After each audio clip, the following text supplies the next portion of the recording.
ফরিদপুরে সরকার নির্ধারিত মূল্যের চেয়ে অতিরিক্ত দামে সার বিক্রির অভিযোগ উঠেছে।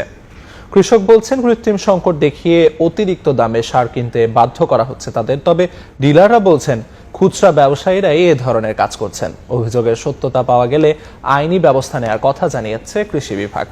শিকদার সজলে পাঠানো তথ্য ও ছবি নিয়ে রিপোর্ট।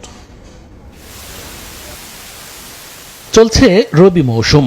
পেঁয়াজ, রসুন, ভুট্টা, সরিষা সহ বিভিন্ন ফসল আবাদে ব্যস্ত কৃষক।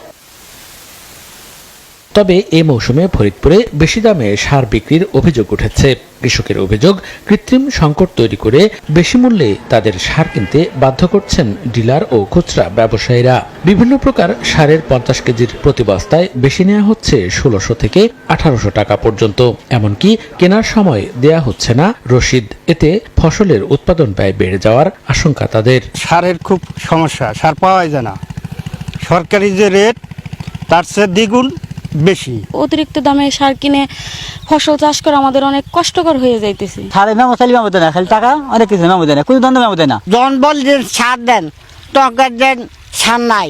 তবে সারের মূল্য বৃদ্ধির বিষয়ে পরস্পরকে দোষারোপ করছেন খুচরা বিক্রেতা ও ডিলাররা। 8-10 খান করে দেয় আমাকে, 1 মাস চলতে হবে।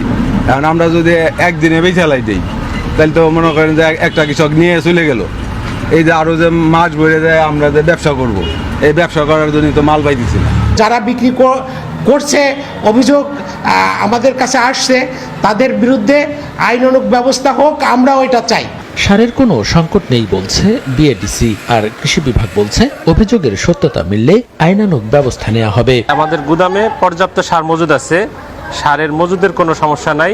এখান থেকে ডিলাররা সার নেওয়ার পরে ওই জায়গায় সারের যে দামের ক্রাইসিস হয়, এটা ওদের ব্যাপারে এখানে আমাদের করার কিছু থাকে না। কেউ যদি আইন যদি অমান্য করে, তার বিরুদ্ধে প্রয়োজনীয় ব্যবস্থা নেওয়া হবে, এমনকি তার ডিলারশিপ বাতিলের সুপারিশও করা হবে। কৃষি বিভাগের তথ্য মতে ফরিদপুর বিসিআইসির ডিলার আছেন 96 জন, আর প্রতিটি ডিলারের অধীনে রয়েছে 9 জন করে সাব ডিলার। সময় সংবাদ, ফরিদপুর।